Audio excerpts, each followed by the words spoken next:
complete our urea cycle series by representing transamination, oxidative deamination, and urea formation. So if you haven't done 20 amino acid and the video which I made explaining the importance of urea formation, please go back to that one because this might be a little bit complicated if you haven't gone back to that one. So we will start transamination, oxidative deamination, and finally we'll get to urea formation. So let's get started. And yeah, I really hope you like what I'll present. So let us begin our video by trying to understand the representation of the transamination process. So as I said earlier, the transamination process is the removal of ammonia from an amino acid to an ammonia transporter to produce a keto acid and an amino acid of the ammonia transporter. So let's have a look at that. So for the amino acid, let's just take the general structure of an amino acid.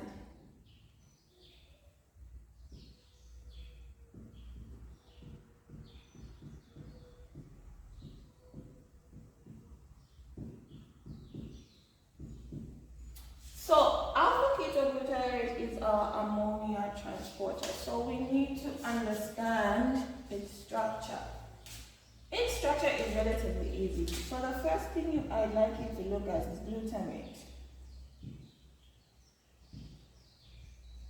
If you remember the structure of glutamate, it's a carboxyl group with two methyl groups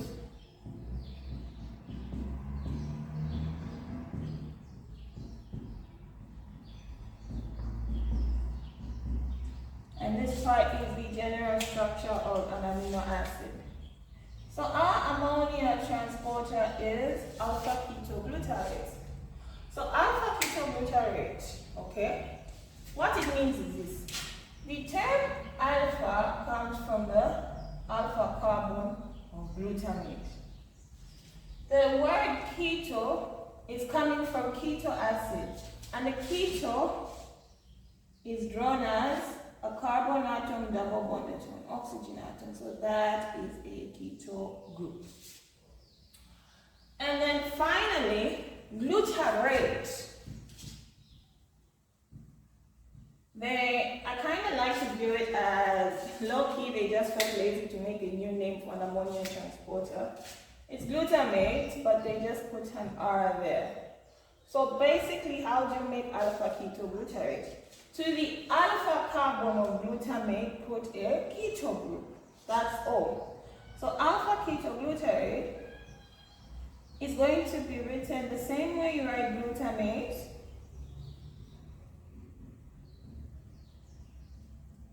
And then to the alpha carbon, put a keto group. And then to a carboxyl group.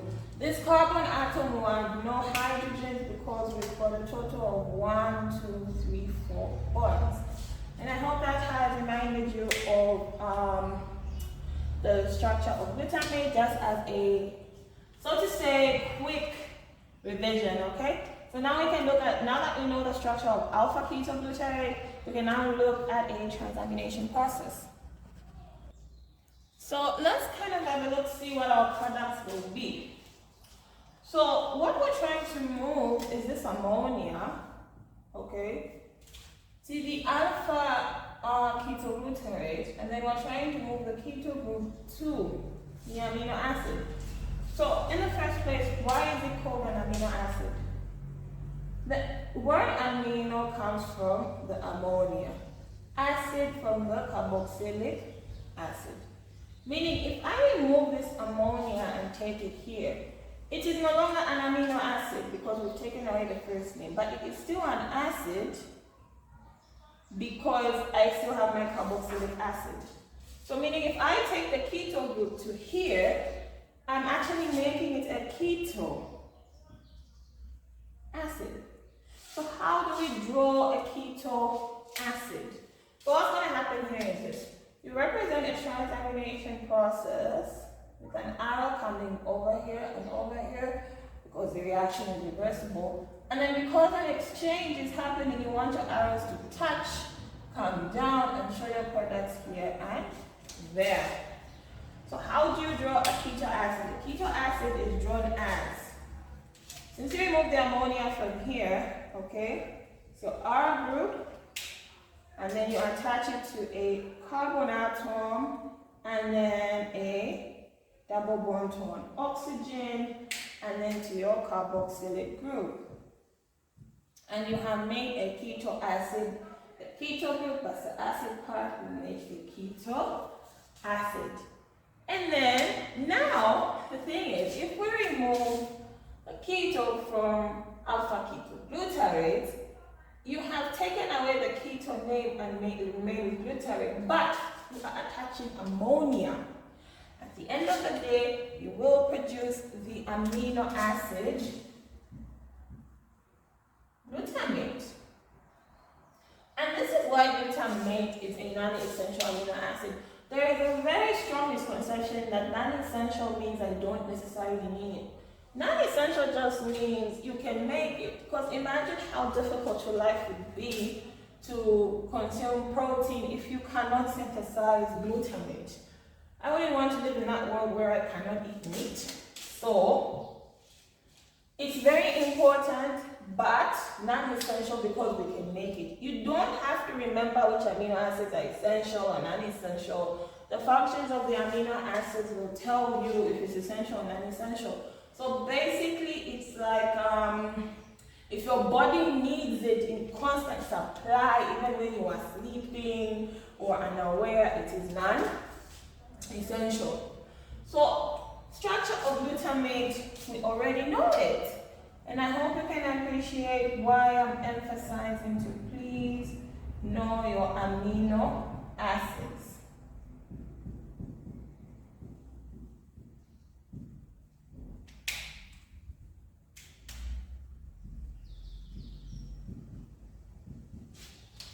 And that is how you represent a transamination process. Now, the transamination process uses a transaminase enzyme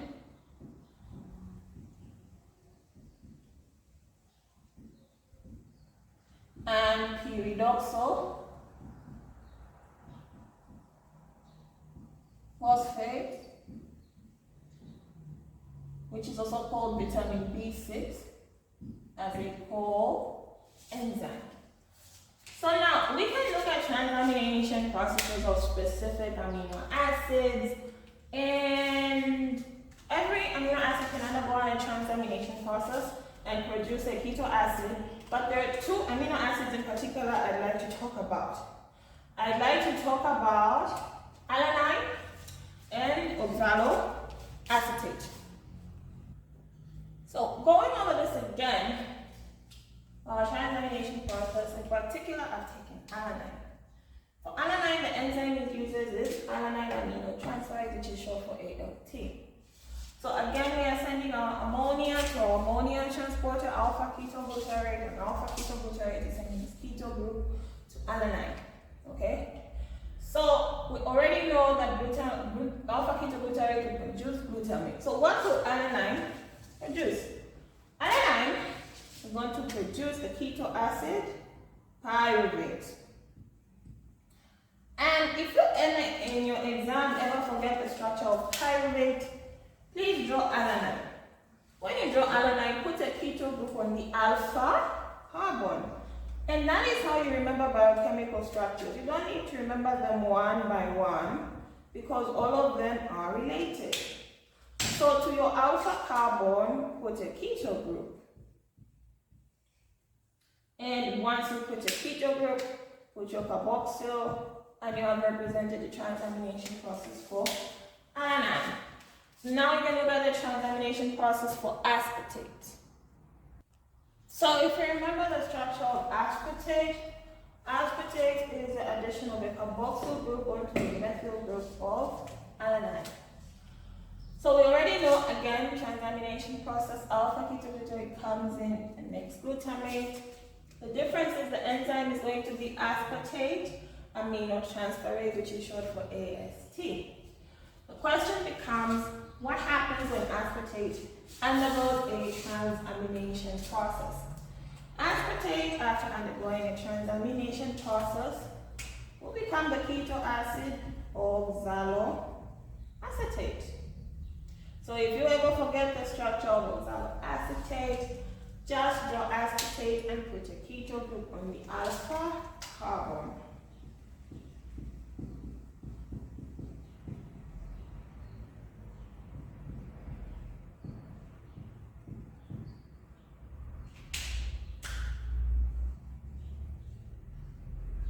And that is how you represent a transamination process.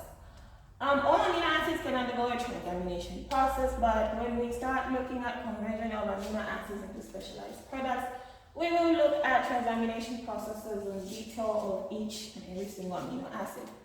So now we can move on to the mechanism of action of pyridoxal phosphate.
So we can have a look at the mechanism of action of pyridoxal phosphates or the transamination reaction. So it just doesn't happen direct, it's not like it's just an exchange.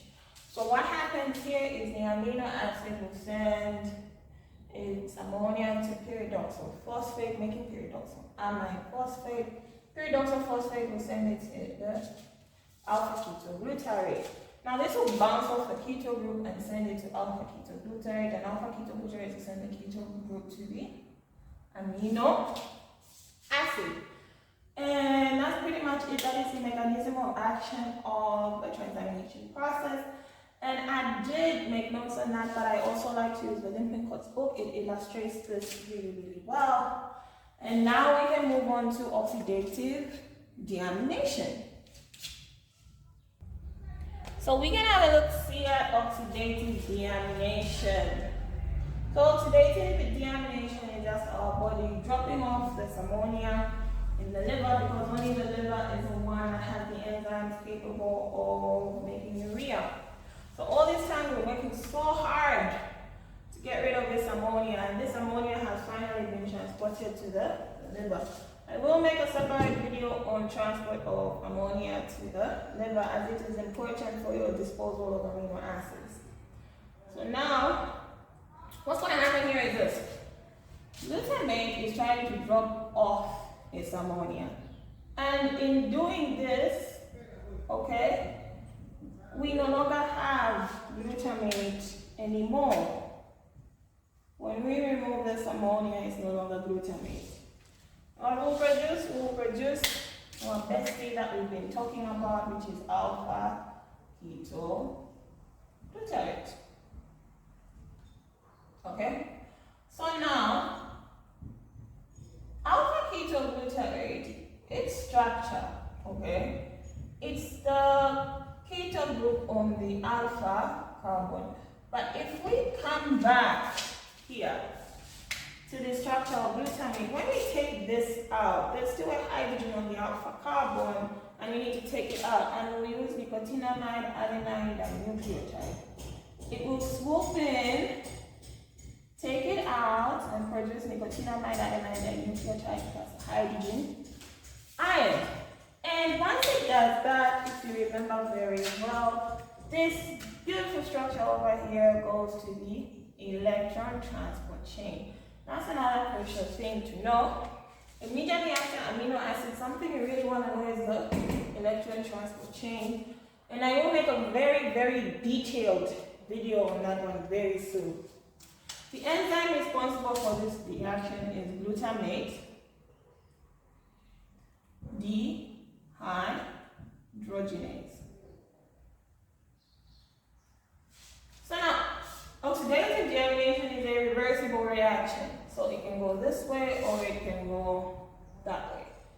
There are many, many reasons as to why oxidative deamination is reversible, and I have made notes on that one.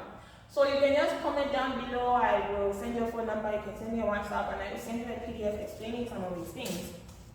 If we add back ammonia to this reaction, we are going this direction. But adding back the ammonia is not necessarily enough because it's the hydrogen ion which we need to add. So we use nicotinamide adenine dinucleotide phosphate attached to hydrogen ion, which will swoop in, drop off our hydrogen, and become nicotinamide adenine dinucleotide phosphate. And again, I will make a detailed video on these two. They are also very, very important to know. But for now, this is enough, and we have represented our oxidative deamination. So now we can talk about formation of urea, which we have broken our backs to get to, and finally we are here. So in our formation of urea, I have presented for you a map. So now, one thing you always want to do, whether it's a question or whatever, always draw a map of any biochemical reaction. It's very necessary because as you go along, the map actually tells you information that you need to know. So your first step is your free ammonia that came from oxidative deamination of glutamate plus carbon dioxide plus 2 molecules of ATP will produce carbon monophosphate. Carbon monophosphate will combine with ornithine to produce citrulline. Citrulline will combine with aspartate to produce argininosuccinate. Argininosuccinate will be broken down to fumarate and arginine. After the additional water, urea comes out and we regenerate ornithine. And that is why it is called a cycle, because there is a regeneration of ornithine at the end of the day. So formation of urea is not reversible, because the body is trying to get rid of urea, so there's no need for why it should be reversible. And the step 1 is the rate limiting step. When we say rate limiting step, we are saying that if this reaction can proceed, then what it means that it will go forward to the end. That is the intention anyway. So how do we explain or kind of like try to understand how this reaction happens? So at the end of the day, we are adding ammonia and carbon dioxide and 2 molecules of ATP. So we are saying that we will produce carbamyl phosphate. Okay, so now what's going to happen here is this. The name carbamyl phosphate should tell you that a phosphate was added to our structure.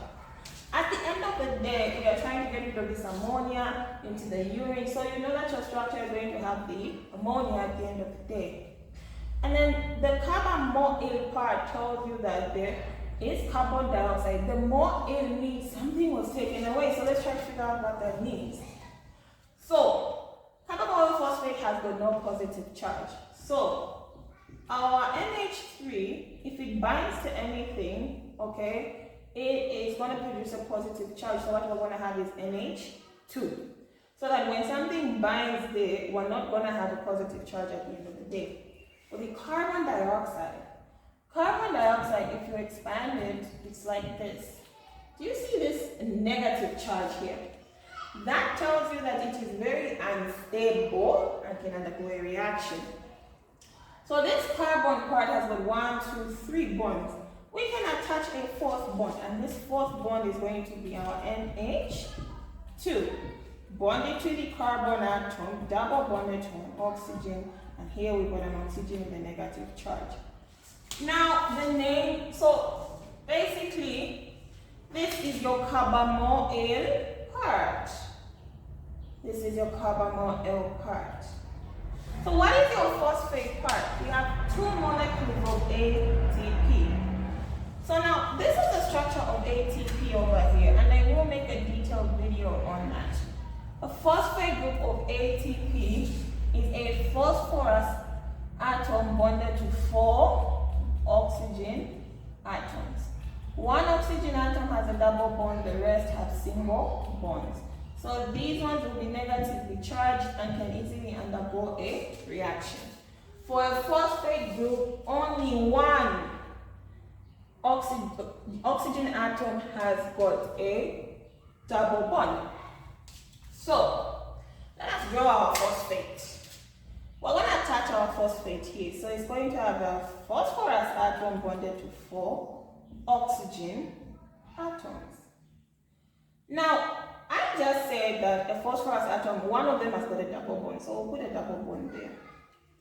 So now, when we count 1, 2, this one is not unstable anymore. So this negative charge goes away. But these two have got negative charges, so they'll have negative charges there and there to represent instability.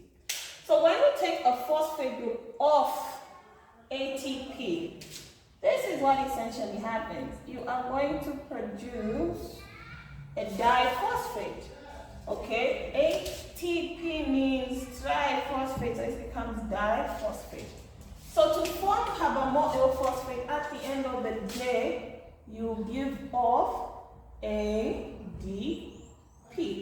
But we had 2 molecules of ATP, so what was the other one for? Well, the other one provided energy for this reaction.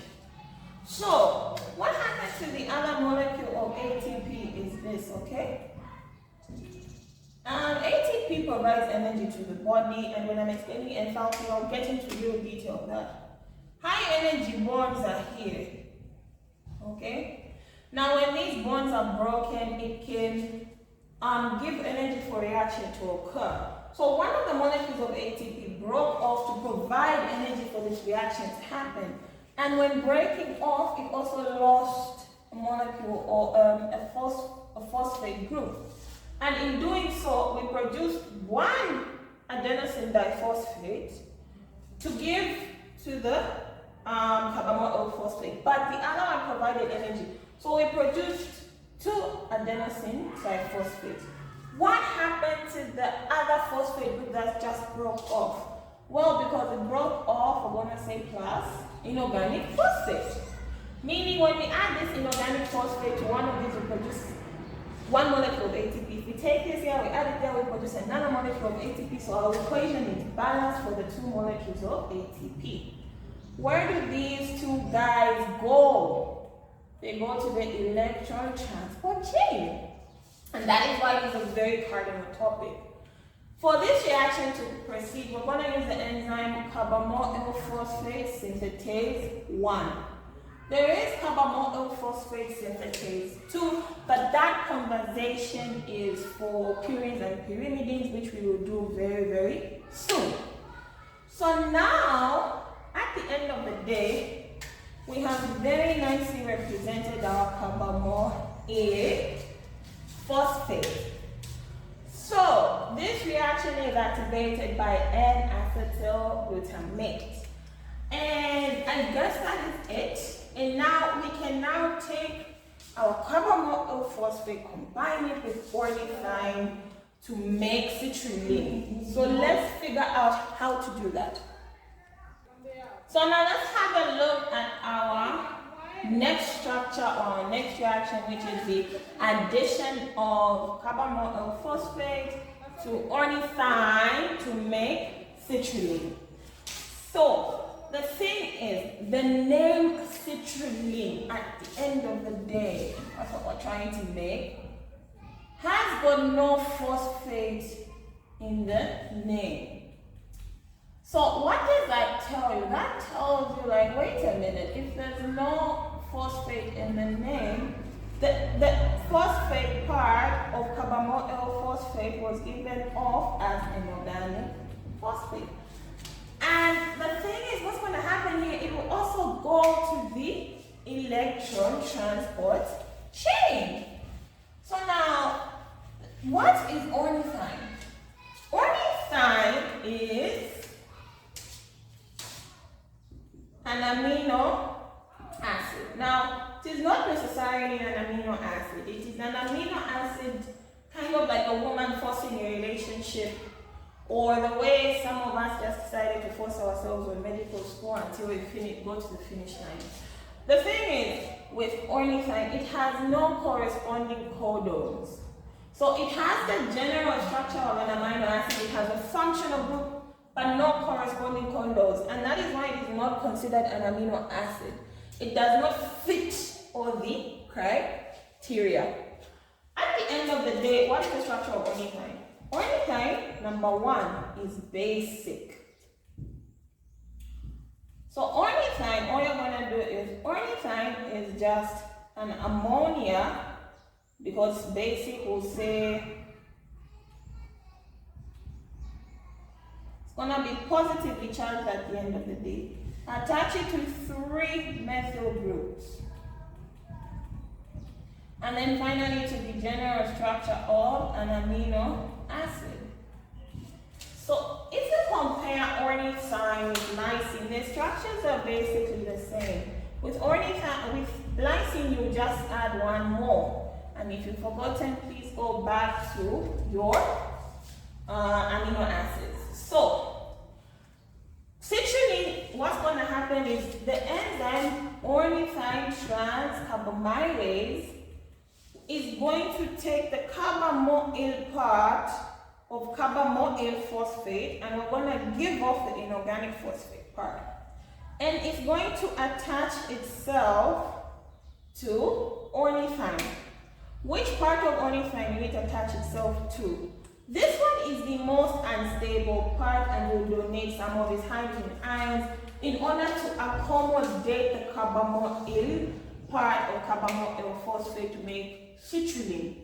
Citrulline has got no charge. So all we're going to do is, you want to draw your carbamoyl part, and then you want to attach this nitrogen here, which is attached to a hydrogen. And then now when you come here, just copy this as is.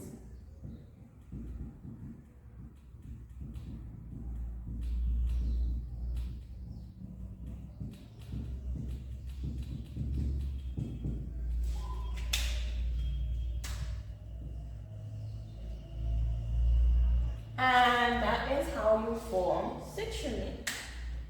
So now we're going to move on to, if we take citrulline and add it to aspartate, how do we make argininosuccinate? Now in this reaction, okay, we are saying we're adding citrulline and aspartate, and at the end of the day we're making argininosuccinate. Now, this is catalyzed by the enzyme argininosuccinate synthase. Now, this reaction requires ATP. So now ATP is going to get lysed to AMP. P and PPI. And PPI just means 2 phosphate groups, because we went direct from a tri to a monophosphate, so we gave off 2 phosphates. So plus ATP, your reaction is going to give out AMP plus PPI, because this reaction requires energy. And this is your third and final molecule of ATP that will be used in this reaction. So now, how do we make arginine succinate? We will take aspartate and combine it to citrulline. So you look for the most unstable part in these molecules. The one that will undergo a reaction for citrulline is this carbon molecule here. It will give off this oxygen because at the end of the day, we are trying to get rid of ammonia. So it is going to be the aspartate ammonia that is going to give off its ammonia group. And this is why your ammonia in urea has got one ammonia from aspartate, and the other one comes from oxidative deamination. So what is the structure of arginine succinate? What I want you to do is draw citrulline, okay? Like this. Just draw citrulline. And then when you come to the carbon part, do not add anything now. The oxygen has been given off. And then copy the rest as is, okay?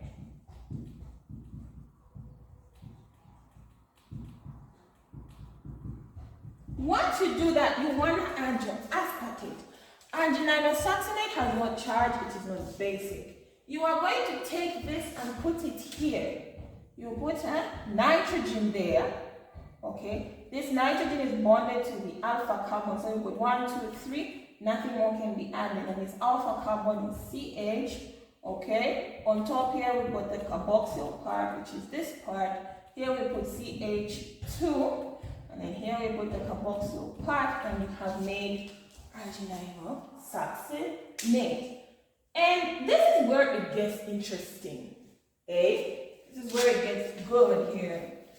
So on our next one, we're trying to make arginine by removing fumarate. How do we make arginine and remove fumarate? You are just taking arginine succinate and breaking it down. And this is what I love to do in exams. This, okay, part is your fumarate. And this is how you cheat in an exam.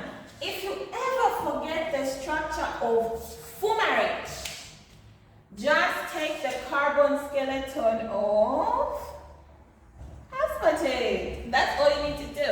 So now if we take the carbon skeleton, we've left this out, okay? So what's going to happen is this carbon atom is unstable. To stabilize it, you're going to put a carbon atom with a double bond, and then another double bond, and then another carbon atom, which is these two. They are both attached to carboxyl groups. There will be a carboxyl group there, and a carboxyl group there. Now we've got the 2 hydrogens here. This hydrogen, okay, is going to stay behind here. So we're only going to be left with 2 hydrogens here. And this is your structure of fumarate. So now where is your arginine? Ladies and gentlemen, this part is your arginine. Remember that arginine is basic from her. Leggings are basic, okay? So to arginine or succinate. So I decided to erase and just represent it neatly again for you guys. So please take note. In the previous video, I did notice that here I didn't put NH. So please take note of that. I made a mistake. I attached this here. Please don't forget that there's NH. And I'll show you why I noticed that I made a mistake. So I say that here, take the carbon skeleton of aspartate, and this is fumarate. And then when you take this here, okay, this is arginine. So remember that this hydrogen will remain behind. And this is the structure of fumarate. Remember, it is the carbon skeleton of aspartate. And I still have notes on these, so you can WhatsApp me for the notes. So now, if we take out our fumarate, leaving our ever so lovely arginine, here. Arginine, remember her leggings are basic. So, to make this basic, it needs to be a positive charge. So we would 1, 2, 3, put an NH2, and that makes it 4. 2, 3, 4, and giving it a positive charge. And you have produced arginine. The enzyme responsible for the breaking down of arginosuccinate to fumarate and arginine is arginosuccinase, ASE, meaning breaking down. So now we are going to, what are we going to produce at the end of the day? We are trying to produce urea and ornithine when we add water. What? So we're going to add water. Okay? So when we add water, what's going to happen here is we will just, and if you look very carefully, this is ornithine. We will just break this. We know ornithine is basic. These two hydrogens come back and we produce NH3 plus, and we have made ornithine. Now the question is, where does the oxygen atom go? You're going to break this off, and that breaks off a positive charge. Double bond it to an oxygen like this, and you have made urea. And the enzyme responsible for this reaction is arginine.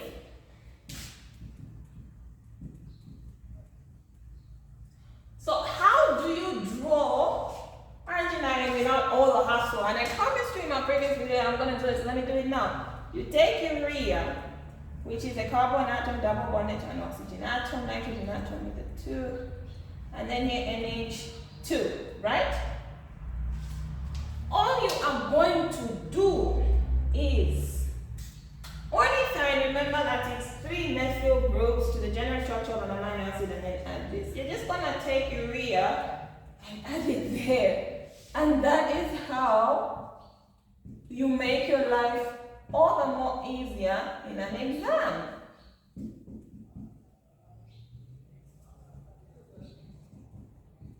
This part being your urea, and this part being your arginine.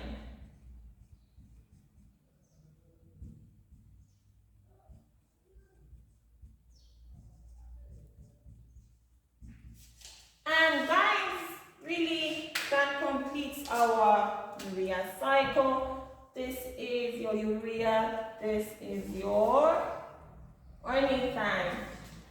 And I hope you like that. And in my next video, we are starting catabolism of amino acids. I hope you enjoyed it. Please leave a like and a comment, and please subscribe. I appreciate all of you, and I hope this was really helpful. So you can let me know what you think, and I will see you guys next time. Bye. Thank you for watching.